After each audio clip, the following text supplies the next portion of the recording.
প্রজাপতি খুব সুন্দর একটি পোকা, অথচ এর জন্মের প্রক্রিয়া বেশ আশ্চর্যজনক। তার চেয়ে অবাক করা তথ্য হলো এই প্রজাপতির জন্ম হয় সুন্দর শুঁয়াপোকা থেকে। হ্যাঁ দর্শক, আশ্চর্য হবেন না, চলুন দেখে নিই কিভাবে একটি পোকা থেকে জন্ম হয় এই সুন্দর প্রজাপতি। শুঁয়োপোকা থেকে প্রজাপতির জন্ম হওয়ার প্রক্রিয়াকে বলা হয় রূপান্তর, যা 4টি ধাপে সম্পন্ন হয়। তা হলো ডিম, লার্ভা বা শুঁয়াপোকা, পিউপা বা কোকুন ও প্রজাপতি। স্ত্রী প্রজাপতিরা প্রথম ডিম পাড়ে পাতা কিংবা উপযুক্ত কোনো জায়গায়।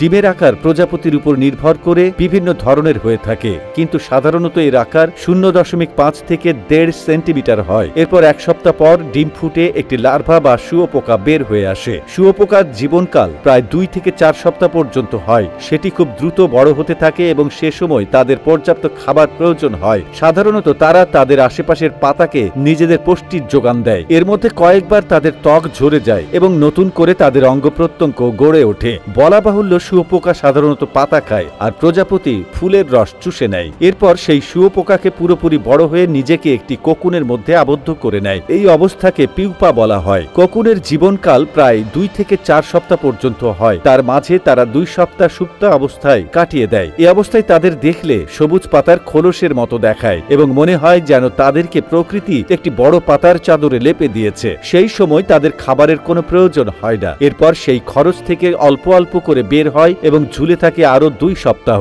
সেই কোকুনের মধ্যে শুঁয়োপোকার শরীরের অঙ্গ প্রত্যঙ্গ পুরোপুরি গঠিত হয়ে সেটি প্রজাপতির আকৃতি পায়। যখন একটি নির্দিষ্ট সময় পার হয়, তখন সেই কোকুন ফেটে গিয়ে একটি সুন্দর প্রজাপতি বের হয়ে আসে। আর সেই দৃশ্যটি দেখবার মতো হয়। তবে প্রজাপতি বের হওয়ার পর সে সাথে সাথে উড়তে শুরু করে তা কিন্তু নয়। প্রজাপতির ডানা ভেজা থাকে, তখন সময় সাপেক্ষে শুকিয়ে যায়। তারপর সে প্রজাপতির ডানা মেলে উড়তে থাকে। প্রজাপতির ডানা এক প্রকার প্রোটিনের স্তর কাইটিন দ্বারা গঠিত, যা অত্যন্ত পাতলা। এই ডানাগুলোর উপর থাকে হাজারো আঁশ। বয়স বৃদ্ধির সাথে সাথে আঁশগুলো ঝরে যায় এবং দানাগুলোর রং বিবর্ণ হতে থাকে। তখন রয়ে যায় কেবল কাইটিন যুক্ত ডানা। প্রজাপতি নিয়ে আমরা যতই জানতে পারি ততই আমরা বিস্মিত হই। প্রকৃতির সৌন্দর্য বৃদ্ধিতে প্রজাপতি এক দারুণ ভূমিকা পালন করে। শুধু তাই নয়, তাদের এই প্রক্রিয়া প্রকৃতির ভারসাম্য রক্ষায় গুরুত্বপূর্ণ ভূমিকা পালন করে থাকে। এক এক প্রজাপতি এক এক রকম ফুলের পরাগায়ন করে, যা জীব বৈচিত্র্য বৃদ্ধিতে সাহায্য করে। এই পরাগায়নে ভূমিকা রাখে বিশেষ করে প্রজাপতিদের পা। এই পা তাদের খাবার সংগ্রহ করতে সাহায্য করে।